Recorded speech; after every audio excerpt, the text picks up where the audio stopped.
what is one thing that you want the audience to know when they're thinking about building a cancer center workforce strategy? What is that one thing that you want them to remember?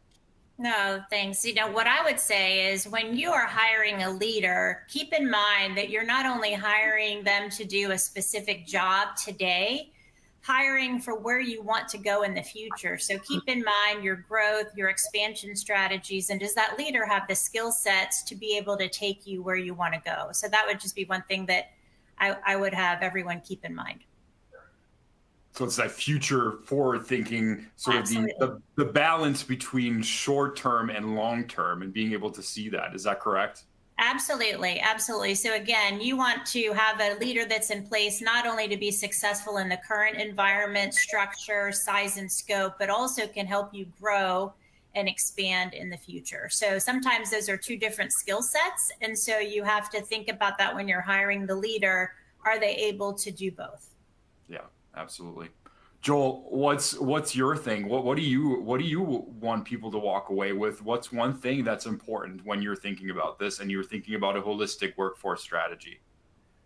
Well, I just want to echo what Jennifer stated. There's a saying, in hockey, and I'm not a hockey fan, but I think it's a cool saying, skate to where the puck is going, right? It's really about that future state out in the distance that you are building towards that you need to start preparing for. We were talking about innovation just a second ago, making sure that you have the right technologies to attract the top talent. That's table stakes in an academic cancer environment. Making sure that you are building out your team with forward-thinking people who embrace innovation. It's not about looking in the rearview mirror. It's about looking through the windshield to where you want to go. So, have a vision for that.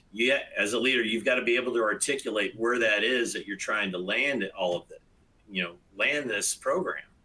But stocking your team with the talent that is going to enable that journey, that's really the art in all of this.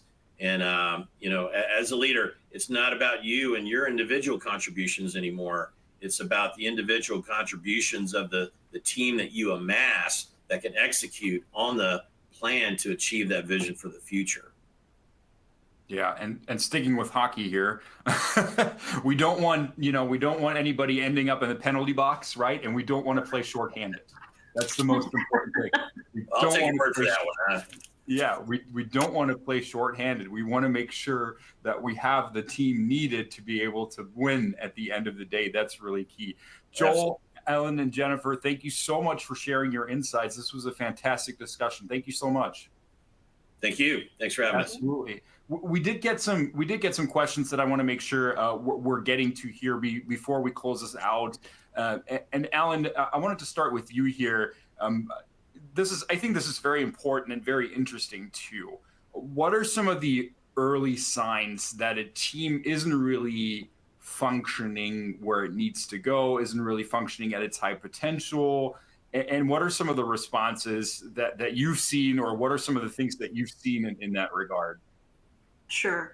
I think one of the earlier signs for me, when I think about my time as a leader at an academic institution, is frustration on the part of team members. And sometimes they're not even clear exactly what they're frustrated about.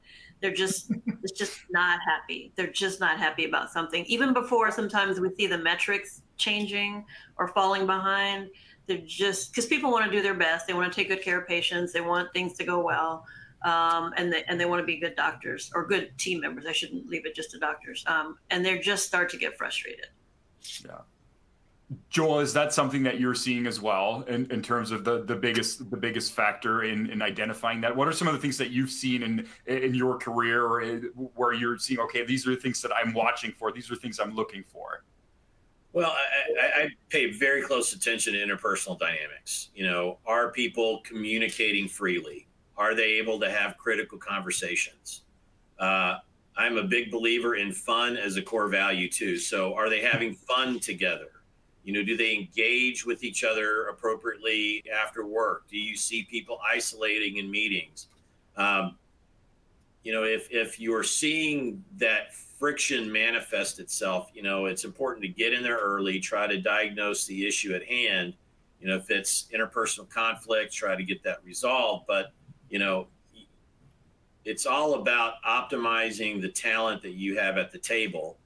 And if there are things that are inhibiting that team from coming together and gelling, again, in a harmonized kind of fashion, that's going to be a problem for you. And it's something that you need to address early.